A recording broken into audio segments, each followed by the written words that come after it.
At the same time, I just don't want. I just want to see them just pick up the tempo and maybe execute better when it comes to those planned attacks against Blacklist International. I'm talking most particularly about the first turtle fight in game number 1. Really tells us that they have prepared something, but not execute properly.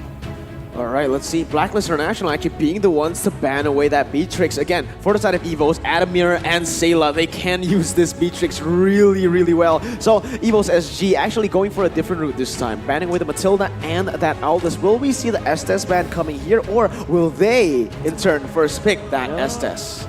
Potentially. I think that might be one of the things they will go for here. I feel like Blacklist International doesn't necessarily always want to go for this Estes. There are times where there are better options up on the table, depending significantly on the bans. Do they have strong AoE is one of the conditions that we've identified so far, but we don't know if they have 2 or maybe 3 more.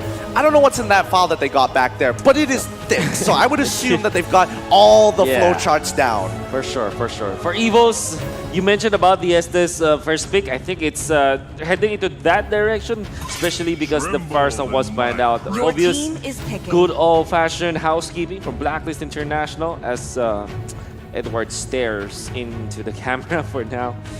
Yep, Estes, I would say, or maybe they snatched the Clint. I don't know about the Clint first pick here for the side of EVOS SG, because I don't know. I feel like Clint can be punished so hard. I agree. The thing is, why didn't the Clint get punished the first game? Is because EVOS SG, they didn't have a draft to punish it. They couldn't dive, but Nathan, on the other hand, I like this. The Clint is gonna go to the gold lane. You really don't have a lot of flex opportunities with that hero, but the Natan, complete opposite. You can bring it to the jungle, the mid lane, and the gold lane. Yeah, I know. The flexibility is always great, but the most important thing about it is that whenever you have like a strong, engaged front-to-front composition, Natan becomes an absolute menace. Because you hit the first person, the auto attack actually goes a little bit further behind them and pulls back, and in that time, you can collide with multiple different targets here. But Blacklist International blocking in the Clint, making sure Oheb has a dominant lane, but also getting the Kagura at the same time. They are willing to let go of this Lilia. Yep, I would like to see EVOS really just pick up the Lilia this time. Lolita. And the Lolita, obviously. That's a good call. I feel like the Lolita can work really, really well here. Again, the Umbrella and Clint's damage can be nullified by that Lolita alone. And the fact of the matter is, it really is good against the ultimate bonding experience that Numenon Blast is going to disrupt that brawl in the early stages. And BTK already revealed that to us. EVOS is still going to pick up this Hylos. They're doing it again, aren't they? It does seem like they are. Seems like it. But yeah, Lolita makes a lot of sense. They go for the Rafaela instead. I guess they are also taking away some heroes, but this leaves the Estes wide open once more for the side of Blacklist. With this composition, EVOS SG, what do they entirely want to do? Because if they want to front to back Blacklist International with their composition, they are going to be able to control the tempo of the game. I don't necessarily understand what they're going for right now. My guess is that they want to siege. Yeah, no, I was thinking about sieging as well, but I think this is a 50-50 coming in for Blacklist International. Like, if they do decide to go for the Ube strat once more, lock in that Estes, EVOS can actually pivot to a completely different side of the draft, because now Natan enables the mid lane to be opened up. It enables the bot lane as well, and we can say, hey, let's throw this Hylos in towards that side lane. So now they're doubling down on this strat. They play strong, play towards their comfort picks for Blacklist International, and I think they are ready for whatever EVOS is able to throw at them. And one thing that EVOS can throw at them is the Luyi. They're gonna ban it out for sure. Your team on is point, banning. On cue, I mean. And EVOS, what did they ban out? So they're looking for somewhere along the lines of maybe banning out both Yuzhong as well as Barretts. As we saw from the previous game, it was a problem, but this time it's going to be the big ban. Might be looking towards the ban on the Wise Heroes. I feel like that's going to be the case in Blacklist International. They're going to respond with the same exact thing, but towards Sayla. Luo Yi already, and now I'm pretty sure it is going to be that Lilia. There's not much else, and this is the thing. Sayla hasn't been able to get those comfort heroes in the last 2 games. Basically, if this is a Lilia ban, yes, it's going to be 2 games in a row where he isn't able to use the comfort picks. There you go, Coach Bonchan, right on cue, bans away the Lilia. EVOS SG will most likely ban away that... Yisun Shin, perhaps, I'm thinking Yi Sun-shin, I'm thinking other options that help kind of disengage situations. And yep, there's the Yi Sun-shin. I have this odd feeling coming in from EVOS that they might actually go for Nana. Just an odd feeling, but we'll see in a little bit as Blacklist will get first pick. You know what? I like the Nana. If it's not the Nana, honestly, I really like it now that I think about it. Again, it adds the peel basically for the team. There's a lot of damage in her kit and that unkillability. You can actually bait a lot of these abilities, force the resources similar but also not. It's like similar to the Lilia, but different, but same. I like where you're coming at here, but let's see whether EVOS is actually thinking about this. And so far, double lock-in. Instead, wow. I like that. They're going to go for the Benedetta as well as the Sicilian. Throw away the Nana idea. Raw mechanics is where it's going to be at. This Benedetta, though, I do think it's a little risky on a couple of factors. Number one, going on top of Estes, not exactly that easy overall. And most importantly, with the Daytona's welcome, you're kind of forced in this position where you have to go in and out of fights at least 2 times before you get some actual value. Well, Kimi is going to be the choice now for Blacklist International. Your wise hero is going to be pushing the tempo once again with this Estes. They are going to be pushing heavily against the side of EVOS SG. You're going to put Barretts again into the front lines. And if you're looking at the early game composition from EVOS SG, they might not have enough to deal with this Barretts unless they go for this cheeky play that I'm looking at, the Hyla's Glorious pathway into the Electo Final Blow. I want to see that. Hopefully we'll see that.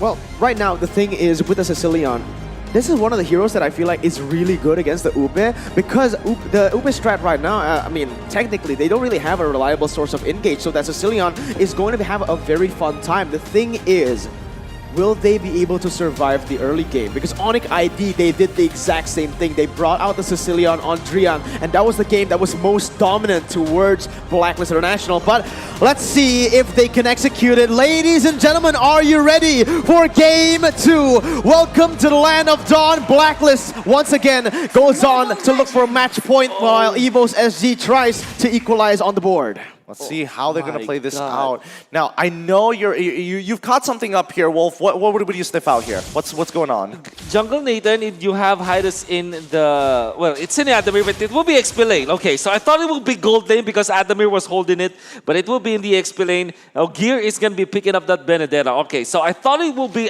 something crazy like Adamir picking up the Hylas in the gold lane. But at least it's all equalized. Okay, so everything is normal now. Yeah, it's kind of interesting because now Adamir is sacrificing that gold, sacrificing a little bit to make it work. But JPL taking so much damage.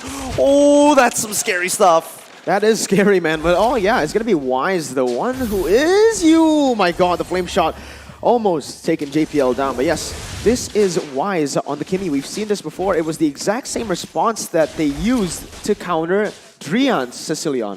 Yeah, although I do find it interesting that it's going to be a Benedetta versus Clint situation. I wonder how confident Gear is. He also takes Execute as well.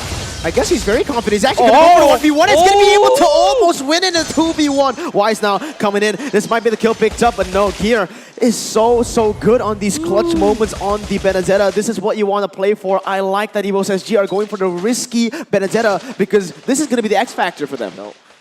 Go big or go home. That's what EVOS SG wants to show us today. And with this Benedetta pick, although we don't know if it will work against Blacklist International, we like it all the same. Because again, it's playing to win and not playing not to lose. Oh, that's so obnoxious there. Wise able to cancel the recalls there. He's going to lose a bit of EXP. Yeah, for sure. And JPL needs to keep that lane warm. For now, it's going to be very passive for EVOS SG because they do have the Sicilian. Oh no, that was very overzealous for the side of Potato. He tried to go for it, not knowing that Blacklist International have the chance to just rotate so fast. And that's the thing, all right? The execution is going to be the problem here. If they can execute the draft or not, because that goes the same. Every time you draft against Blacklist, you are forced to use some uncomfortable heroes. These heroes that you haven't touched for a very long time. This is what Blacklist did to Onyx. This is what they did to RRQ. And now it seems like that's what they're doing to EVOS SG. Speaking of which, I don't know how comfortable they are letting Gear have this Benedetta. He had an outstanding performance the other time he was on that Benedetta. But the question is, can Gear actually hard carry this early to mid stage of the game and pull that pressure away like how Uranus usually does, but this time on a fighter/assassin style? At least for EVOS SG, even when they gave out this first turtle, there's not a massive lead that Blacklist International was able to get, though. So they're still quite on track now.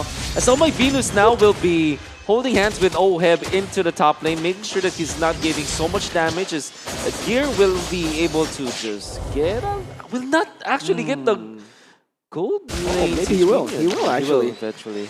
Yeah, but in the mid lane, Sayla will be able to outpoke Kimmy as usual. It's going to be Wise just farming it up. Doesn't really want to go for any crazy fights on the board. Both teams still right now scaling, but Blacklist do have the lead. It's quite a slow roll for now. Quite the slow roll. And especially since Turtle keeps spawning on towards the bottom side of the map, most importantly, they need to make sure that Hylos is able to participate in the fights because his ultimate is... Wait, Sayla. Oh my god, Sayla's caught, and that's going to be the flame shot. Not necessary, as that is a solo kill for Haji. The killing machine, the MVP machine, I think is a little bit of both. Maybe just a whole lot of both. Oh yeah, we could see that with just the jump coming out from Haji, it's not enough against Sicilian. And we know that Sicilian is a farm-dependent hero. Gonna be sitting back in the mid lane. Top though, go for Oheb. Ooh, Oheb actually taking Gear very, very low right there. And this is the thing, right? What Gear really wants to do in this lane is not go for these trades because Venus is just going to be constantly babysitting Oheb. What he wants to do is create pressure via the side lane. Presumably Gear actually dashing in. Oheb still having the flicker, will choose to use it to get away. But Potato with a very good rotation to the top side. Meanwhile, Cecilia are still stacking in that mid. Most importantly, the sacrificing Turtle maybe make something happen up here with JPL. Holy Baptism going to stun him up just in time. They don't even get to get the free gold off of the energy plating. Oh, wow. Okay, so unfortunately, not a good trade for EVOS SG as they wanted to go for a kill and then eventually that gold lane turret up top, or at least the outer turret energy shields, but they will lose on the turtle as well as their orange buff. Oh, Wise though. It is going to be him stunned up by Adamir. It's going to be, actually, so much damage placed onto him. It's going to be the kill picked up by Adamir right now, but it's going to be the trade. Haji picking up another. Killing spree picked up. Potato looking for Edward. Doesn't have the death as welcome. Doesn't have the flicker. Will use it now, actually, and Gear is caught there in that top side, forced to back away as well. But Haji, he's the one that's going to be able to chunk this turret, maybe even take it here. Nope, not enough damage, not enough minions. Nope, he doesn't care. He still gets it at the end of the day. Right now, if EVOS actually want to maintain any kind of goal differential and not let it get to that 5k, Sayla really cannot afford to get solo killed in the mid lane. I do love the play coming out from Adamir. He flickered forward and then used his glorious pathway to aid his teammates. As Wise was taken out by this jumping Hylos, but they do really need to make more of those plays. Unfortunately for EVOS SG, they have lost their mid lane turret. That's not really what they want in the early stages, and Blacklist International in a snap gets 2.7k gold ahead of EVOS SG. Yeah, I don't know about this because so far you can kind of say that EVOS SG are playing to their composition strength, which is just waiting for those power spikes to happen to, get to that point where those items are going to be built already, those 3 core items. But at the same time, do you want to be 3,000 gold behind of Blacklist International? Well, definitely not, as Blacklist International is known as a team that can really abuse that. However, they still got the Nathan. This is the late game hero. Maybe for a wraparound, maybe they can really stretch this.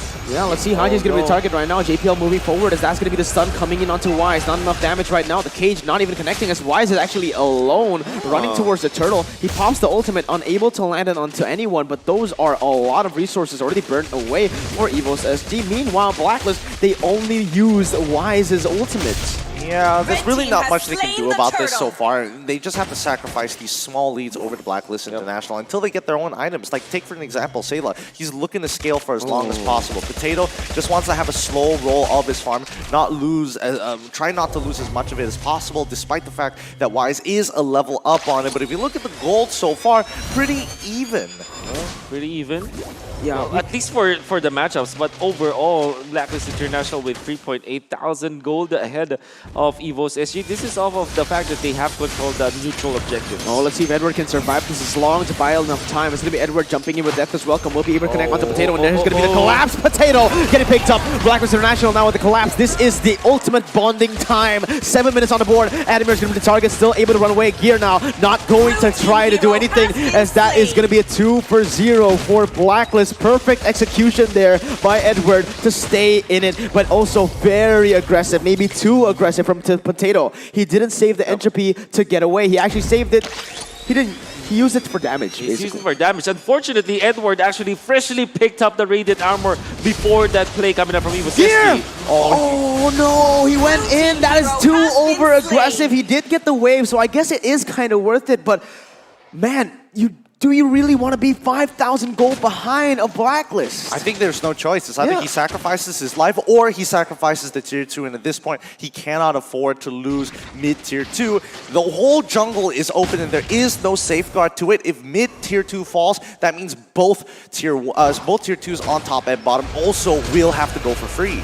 Yeah, oh no, that's gonna be the glorious pathway used up by Adamir. Flicker as well as Oheb is looking for something. The ultimate connecting. Flame shot not yet available right now as the Holy Healing will be able to get Adamir away! The sniper! What is that? Oheb, he keeps on doing this on every hero. Oh my god, don't let the Filipino sniper hold these kind of heroes. The marksman with guns and Blacklist International, they're gonna push in the mid lane for sure.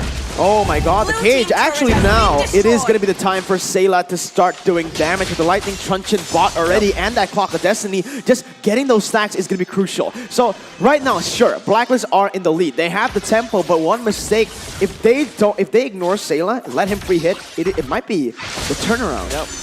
We're actually looking for that combo. We almost saw that with the jump from Adamir, with the Glorious Pathway, maybe the flicker into a stun, eventually followed up by the claws coming out from this Sicilian. That could be a good combo, especially against Twice, who doesn't have Purify.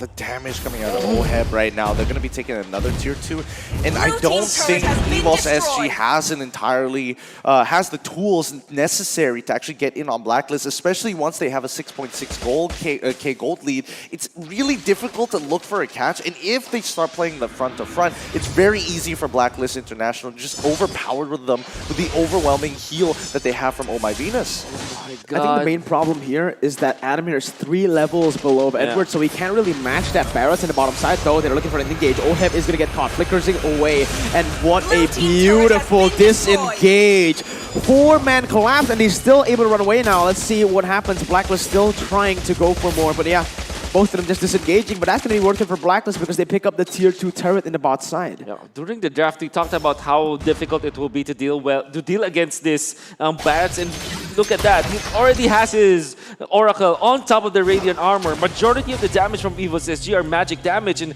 I'm pretty sure that they will not be using gear just yet. They need more damage onto the heroes of Blacklist International, and that will only come from magic. This Nathan, this Sicilian, they only deal magic damage, and Edward just optimized so well against this. Oh, let's see Adamir going for the engage once again, but it is onto Venus, the guy who has the Athenas. That's not going to be a lot of damage placed. Again, that is only half HP. Haji going for the backside. JPL going to get picked up. Here now joining in with the final blow. Unable to find his targets. Potato still able to kite away with the entropy being used. It's going to be the cage once more connecting onto 2. But at what cost did that? You know, that was just way too expensive for them. They tried to go for the purple buff, but in the end they lost their roamer, and now it is prime time for Blacklist to keep on sieging.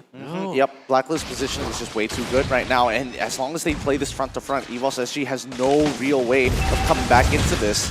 Let's see, it's going to be the wave clear coming in here, jumps in from the backside, still able to get away with eye for an eye. Adamir is going to get caught, monster kill picked up by Haji, and it's just so depressing, frustrating to see for the side of EVOS SG. 7,000 gold lead, 9-1. Great decision coming up from Blacklist International. They know that the Electro final blow was wasted around the purple buff. That's why they poked through the turret in the mid lane, aiming for a push actually, but because of the defense of EVOS SG, they had to sacrifice Adamir, and they got it. Now they're working on the Lord area. They know that there's no Glorious Pathway, no initiation from EVOS SG, and Blacklist International would just freely take this Lord.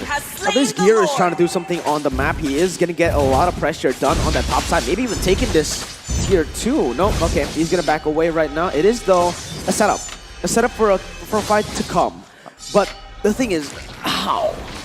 How do you fight this? I'm not entirely sure because Haji is one of the biggest problems for EVOS SG. If anything goes wrong, he pops down that yin-yang overturn and somebody's going to get blown up. Whether it be Sayla, whether it be JPL, and most importantly, Gear, who can't get into the fight as long as Haji is sticking around. I think it's a good idea for EVOS SG to kind of slow down this game by cutting the waves and most importantly, trying to get some extra pressure and forcing it to be a 4v4, something which at least EVOS SG can look to focus on just mainly high ground defense, but no, Gear goes down to Wise. Solo kill! When Solo do you kill. see that? Benedetta getting solo kill, but it's going to be Animir jumping in, trying to zone away the members right now, but he's not tanky enough to do that. Blacklist just completely ignores him as Animir goes into recall right now. It is Wise. going to be the Lord taken out by Wise. He is in the backside. Animir is going to be caught in the bad situation with the Ice Queen 1, just getting the kill, getting the damage. It is a 2-0. Blacklist International looking for the end. Yep, I mean, this is it. That's a 10k goal lead, 13 minutes. It took a little bit longer, but I think this might just be checkmate. Potato! Oh, Entropy still being used, but it's going to be the Filipino sniper getting the double kill.